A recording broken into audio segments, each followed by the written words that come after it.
जिस तरह किसी शहर के राजा के कई दुश्मन होते हैं, उसी तरह जंगल की दुनिया में भी शेर के कई दुश्मन हैं, जो शेर से पंगा लेने की हिम्मत भी रखते हैं और उसको मौत के घाट भी उतार सकते हैं। ऐसे ही 10 जानवरों के बारे में आज आप इस वीडियो में भी देखेंगे, तो हो जाइए तैयार जंगल के राजा की मौत का गवाह बनने के लिए। Number 10, giraffe. सभी जानते हैं कि जिराफ सबसे लंबा जानवर है, लेकिन क्या आप ये जानते हैं कि ये लंबा और सीधा दिखने वाला जानवर शेर की जान ले सकता है? जिराफ के पास यूं तो लंबे सींग या फिर शिकार करने के लिए मजबूत जबड़े नहीं होते, लेकिन इनके पास लंबी गर्दन होती है, जो इनके लिए पहचान भी है और हथियार भी। जिराफ की गर्दन इतनी पावरफुल होती है कि अगर ये जोर से घुमाकर शेर को मार दे तो शेर उठने लायक नहीं बचेगा। गर्दन के अलावा जिराफ के पैर भी कमाल का काम करते हैं। जब कोई शेर इनके आसपास भटकता है तो ये उसको पैरों से मारना शुरू कर देते हैं, जैसे शेर नहीं कोई फुटबॉल हो। और तो और जिराफ का वजन भी शेर से लगभग 3 गुना ज्यादा होता है, तो अगर जिराफ शेर पर बैठ भी गया ना तो शेर जमीन से ऐसे चिपक जाएगा जिसको निकालना मुश्किल होगा। कुल मिलाकर जिराफ के लिए शेर को मारना आसान काम है, बस 1-2 बार गर्दन हिलानी है और 2-3 बढ़िया किक मारनी है, शेर का काम तमाम। Number 9, hippo. कई बार आपने वीडियोस में हिप्पो के ऊपर पक्षियों को बैठे देखा होगा, जिसको देखकर लगता है कि इतने आलसी होते हैं कि पक्षियों को अपनी पीठ से उड़ाने की भी मेहनत नहीं करना चाहते, बस खाकर आराम करना ही इनके जीवन का लक्ष्य लगता है। लेकिन जो जैसा दिखता है वैसा ही हो, ये जरूरी तो नहीं। उसी तरह हिप्पो को भी आप कम मत समझना। अफ्रीका के जंगलों में इस जानवर को सबसे ताकतवर माना जाता है, जो हर साल कई जानवरों को मौत के घाट उतारता है। हिप्पो वजन में शेर से ज्यादा होता है, ये तो बताने की जरूरत है नहीं, लेकिन आपको ये जरूर बता दे कि ये भारी वजन के बाद भी 30 किलोमीटर प्रति घंटा की रफ्तार से शेर को खदेड़ सकता है। इनके दांत इतने मजबूत होते हैं कि ये शेर जैसे जानवर की हड्डियों को तोड़ सकते हैं, तभी तो शेर को आपने हिप्पो पर हमला करते हुए कम ही देखा होगा।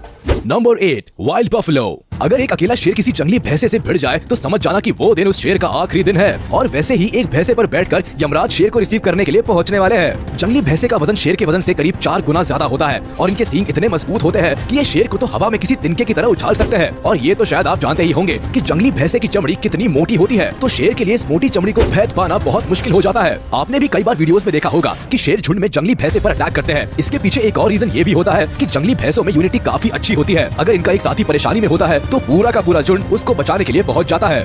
Number 7, gorilla. शेर को मारने वाली लिस्ट में गोरिल्ला का नाम सुनकर आप सोच में पड़ गए होंगे कि ये कैसे पॉसिबल है, लेकिन जनाब ये ट्राइड एंड टेस्टेड है कि गोरिल्ला शेर की मौत का कारण बन सकता है। आपने नोटिस किया होगा कि शेर ज्यादातर या तो पैर के हिस्से पर या फिर गर्दन पर अटैक करते हैं, लेकिन इनकी ये टेक्निक गोरिल्ला पर काम नहीं आती। क्यों? क्योंकि ऊपर वाले ने गोरिल्ला को मजबूत और मोटी गर्दन वाला बनाया है। अगर कोई शेर इन पर हमला करने की हिम्मत भी करता है तो ये अपने किंग कॉन्ग वाले ताकतवर हाथों से ऐसा पंच मारते हैं कि शेर को अपनी दादी नानी सब याद आ जाती है। गोरिल्ला के आगे शेर तो क्या, किसी भी जानवर का टिकना थोड़ा सा मुश्किल है, क्योंकि दूसरे जानवरों के पास तो सिर्फ ताकत ही होती है, लेकिन इनके पास ताकत के साथ साथ अक्ल भी है, जो जंग को जीतने के लिए कहीं ना कहीं मैटर करती ही है। Number 6, elephant. जब हिप्पो शेर को हरा सकता है तो हाथी के लिए तो ये गेम खेलकर टाइम पास करने जैसा है। हाथी इतने ताकतवर होते हैं कि ये बड़े से बड़े पेड़ को उखाड़कर फेंक सकते हैं। इनके पैरों में इतनी ताकत होती है कि अगर कोई जानवर इसके पैरों के नीचे आ जाए तो वो तो गया समझो। हाथी पर हमला करना सुसाइड करने जैसा है। ये जंगली भैंसे को भी लड़ाई में हरा सकते हैं, जो थोड़ी देर पहले इसी वीडियो में शेर को हवा में उड़ा रहे थे। जब हाथी शेर को मारने वाले जानवर को हरा सकते हैं तो शेर को मारना इनके लिए कौन सी बड़ी बात है। अगर कभी किसी शेर की भूख से बुद्धि फिर जाए और वो हाथी पर हमला भी कर दे तो कभी आगे से हमला नहीं करेगा, हमेशा पैर पर हमला करेगा, क्योंकि ये किसी भी जानवर के बस की नहीं है कि वो हाथी के 2 बड़े दांतों और सूंड से बच जाए। Number 5, zebra.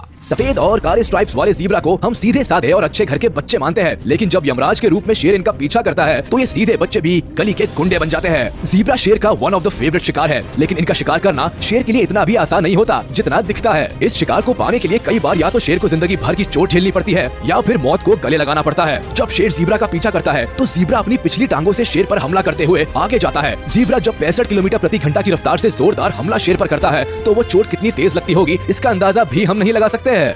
Number 4, tiger. आप शायद सोच रहे होंगे कि शेर और बाघ को अपीयरेंस के अलावा एक जैसे ही होते होंगे, फिर बाघ शेर को कैसे मार सकता है? आपका सोचना बिल्कुल सही है, लेकिन अपीयरेंस के अलावा दोनों में और भी बहुत कुछ अलग है। जैसे टाइगर अपने शिकार के लिए किसी भी जानवर को हरा सकता है। यहाँ किसी भी जानवर से हमारा मतलब जंगली भैंसे से है। जी हाँ, शेर जंगली भैंसे से नहीं जीत सकता, लेकिन बाघ में वो काबिलियत है। अगर शेर और बाघ की लड़ाई करा दी जाए तो बाघ शेर को धूल चटाकर बाजी मार जाता है। अगर पुराने समय की बात करें तो कई राजा लायन और टाइगर को पालते थे और इनको कई दिनों तक भूखा रखते थे, ताकि जब दोनों के बीच में लड़ाई कराई जाए तो 2 भूखे जानवर शिकार को देखकर पूरी जान लगाकर लड़े। ऐसे मुकाबलों में ज्यादातर यही देखा जाता था कि टाइगर ही जीतते थे।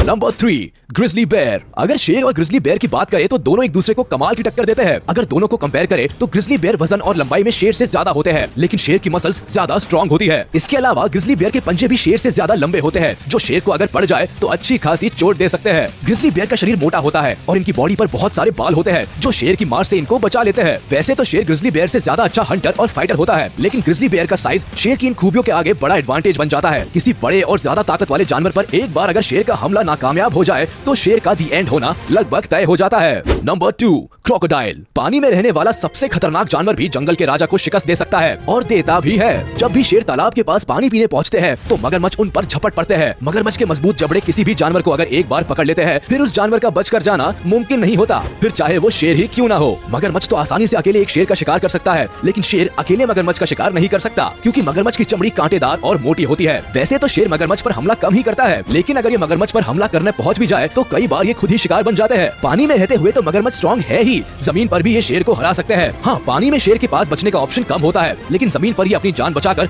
मम्मी मम्मी करके भाग सकते हैं। नंबर 1, अब इस लिस्ट में जिस जानवर की एंट्री होने जा रही है वो बहुत अनएक्सपेक्टेड है। शेर इनको छोटा जानवर समझकर इन पर हमला तो कर देता है, लेकिन उसके बाद जो बेचारे जंगल के राजा का हाल होता है वो बताया नहीं जा सकता। क्रेस्टेड पॉर्क्यूपाइन की बॉडी पर कांटे होते हैं जो करीब 14 इंच तक लंबे होते हैं। इन कांटों का इस्तेमाल क्रेस्टेड पॉर्क्यूपाइन मुसीबत के समय में करते हैं। जब भी इनको खतरा महसूस होता है ये अपने कांटों को दुश्मन के शरीर में चुभा देते हैं। क्रेस्टेड पॉर्क्यूपाइन के लिए ये दुश्मन शेर, चीता, कोई दूसरा जानवर या फिर इंसान भी हो सकता है। इनके कांटे अगर एक बार किसी की बॉडी में चले गए तो उनको निकाला नहीं जा सकता और ये जिसको भी चुभते हैं उसको अनबेरेबल पेन होता है और कई बार मौत भी हो जाती है। शेर इनको छोटा जानवर समझकर इन पर हमला तो कर देता है, लेकिन उसके बाद जो बेचारे जंगल के राजा का हाल होता है वो बताया नहीं जा सकता। शेर जंगल का राजा है तो क्या उसको बैठे बिठाए शिकार थोड़ी ना मिल जाएंगे। ये जंगल है, यहाँ भूख मिटाने के लिए मैदान में उतरना ही पड़ता है। जब एक बार मैदान में उतर गए फिर दूसरे जानवरों का सामना भी करना पड़ता है। कोई खुद से थोड़ी ना आकर कहेगा लो हमें खा लो, लेकिन कई बार शेर गलत शिकार चुन लेते हैं जो इनको मौत के दरवाजे पर खड़ा कर देता है। आपका इसके बारे में क्या कहना है?